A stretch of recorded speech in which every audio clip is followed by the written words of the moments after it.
Myself Rajarashmi S. Rai from Vidyarashmi First Grade College, Savanur. Now I am taking Financial Accounting 5 of final year BCom. Under that, valuation of shares. Valuation of shares. So the problem is like this. Mr. Ranjan desire to invest 48,000 in equity shares. So he interested to invest rupees 48,000 in shares. He seeks your advice as to the maximum number of shares he can purchase based on the fair value of shares. So he wanted to purchase the shares on the basis of their fair value. Fair value of shares to be determined by you. The following information is available.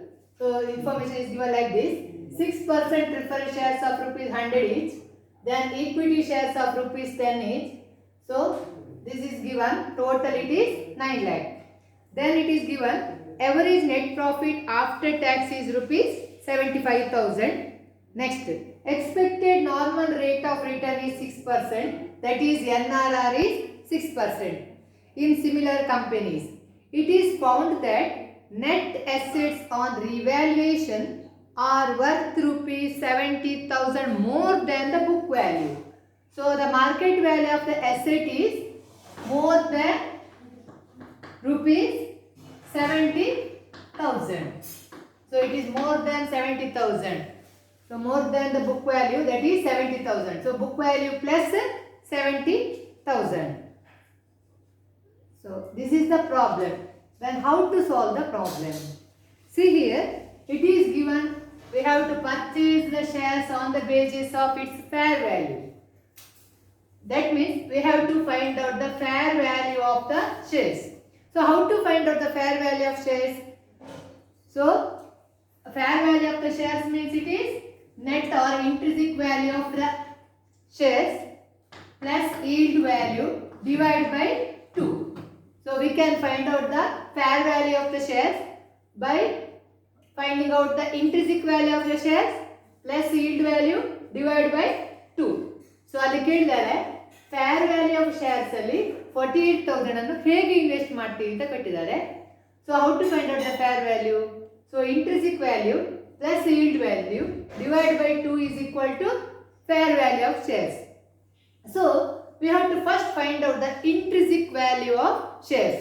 So intrinsic value of shares is nothing but we have to find out the value of shares on the basis of their net asset method. So we have to find out the value of shares under net asset method.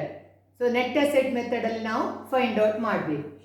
So see in the problem there is no matter relating to the value of the assets. Only liabilities this much is given, preferred shares and equity shares are given, and there is no mention about the asset. ನೀವು problems ನೋಡಿದ್ದೇವೆ, ನಾವು ಇಷ್ಟೇ ಕೊಟ್ಟದವ್ರ matter, ಅದರಲ್ಲಿ ಎಲ್ಲಿ ಸಹ asset ಎಷ್ಟಿದೆ ಅಂತ ಕೊಡಲಿಲ್ಲ. Only given in adjustment is the value of the asset is more than 70,000. 70,000ಗಿಂತ ಜಾಸ್ತಿ ಇದೆ ಅಂತ ಕೊಟ್ಟಿದ್ದಾರೆ. ಬಟ್ ಎಲ್ಲಿ ಸಹ ಅಸೆಟಿನ ವ್ಯಾಲ್ಯೂ ಎಷ್ಟಿದೆ ಈಗ ಅಂತ ಕೊಟ್ಟಿಲ್ಲ. Now how to find out the book value of the asset? See here, as per the accounting rules, asset is equal to liabilities. Asset is equal to liabilities. Here asset is not given, but the total liability value is given. It is 9 lakh. Understood? See in this problem, asset value is not given. Only liability total is given 9 lakh. That is equity shares and preference shares. So as per the accounting rules, liabilities should be equal to asset. Rules ಪ್ರಕಾರ ಏನು balance sheet Tally ಆಗೋದು ಅಂತ ಹೇಳಿದ್ರೆ asset equal to liabilities. So liability is equal to 9 lakh ಕೊಟ್ಟಿದ್ದಾರೆ. So asset is, we have to assume that the value of the book value of the asset is 9 lakh. So here we have to take the market value of the asset. So that means 9 lakh, it is the book value of the asset, plus it is its increased to 70,000. So add increase. So increase is 70,000. So we get the market value of the asset is 9,70,000. ಈಗ market value of the asset ಸಿಗ್ತದೆ ಎಷ್ಟುದು 9,70,000. ಯಾಕೆ liability is equal to asset 9 lakh. It is given in the problem. Once again I read out the problem. The net value on revaluation are worth rupees 70,000 more. More means we have to add. If it is less means we have to deduct it. It is clearly given in the problem. The value of the asset is more than the book value worth rupees 70. So the book value is 9 lakh. That means it is, how we get this one? Liability is equal to asset. We have to assume that liability is equal to asset. So liability is 9 lakh. On revaluation more 70,000. So add 70,000. We get 9,70,000. Then once again less liabilities to the outsider. Liabilities to the outsider. So other liability is not given. So it is given here preference share capital. So we have to deduct preference share capital. Preference share capital is 5,50,000. 5,50,000. So we get 4,20,000. 4,20,000. It is the net asset available to shareholders. Net assets available to shareholders. Now we can easily find out the intrinsic value of the share. Intrinsic value of shares. So the formula is net assets available to shareholders.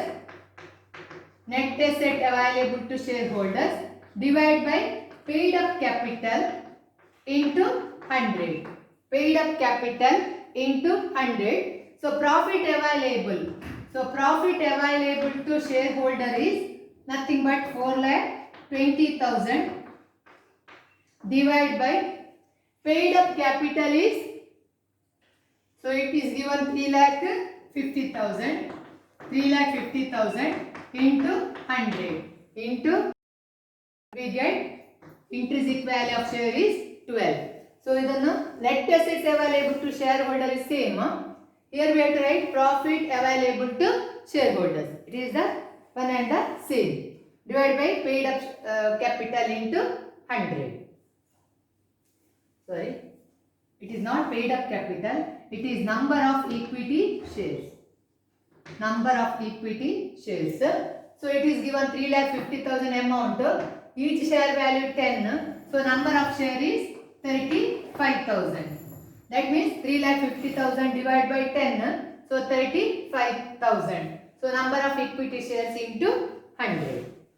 So this is the intrinsic value. Next we have to find out the yield value. So next step is we have to find out the yield value of shares. So first step, yield value is average profit less tax less preferential dividend. So average profit is given in the problem.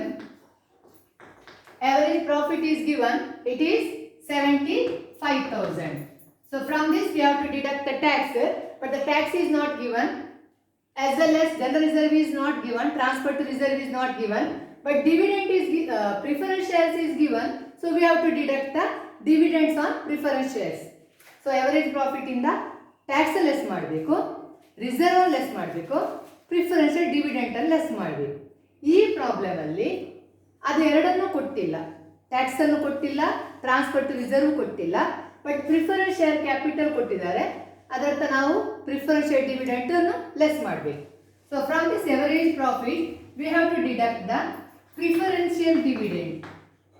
So the amount is, within bracket amount is 5,50,000. Percentage is 6%. 6%. So we get 33,000. 33,000 dividend. So the profit available to shareholder is 42,000. Profit available to shareholder is 42,000. This is the profit available to shareholders. Profit available to shareholders is 42,000. Then first step is over. Then next step is we have to calculate the ERR, that is expected rate of return. Expected rate of return ERR is equal to profit available to shareholders. Profit available to shareholders divided by paid up capital. Here it is paid up capital into 100. So profit available to shareholders we already calculated in the first step. It is 42,000. So it is already calculated. It is 42,000 divided by paid up capital. See the paid up capital. Here it is given equity shares of rupees 10 each. Amount is 3,50,000. So it is 3,50,000 into 100. Into 100. So we get ERR is 12%. ERR is 12%. Next step, we have to calculate the yield value of shares. So yield value is equal to, once again, ERR, that is expected rate of return, divided by normal rate of return into paid up value of each share. It is paid up value of each share. So ERR is already calculated here. It is 12. NRR is given in the problem. It is 6%. 6 into paid up value of each share. See here, equity shares of rupees 10 each. ಇಲ್ಲಿ ಕೊಟ್ಟಿರ್ತಾರೆ face value of the shares. So it is given equity shares of rupees 10 each. So paid up value of each share is 10 rupees. So we get it is 20 rupees. So it is 20 rupees. So we know the intrinsic value of the shares, yield value of the shares. Now we can easily find out the fair value of the shares. So fair value of share is equal to intrinsic value of share plus yield value divided by 2. Intrinsic value is 12 rupees plus yield value is 20 divided by 2. So the fair value is equal to 16 rupees.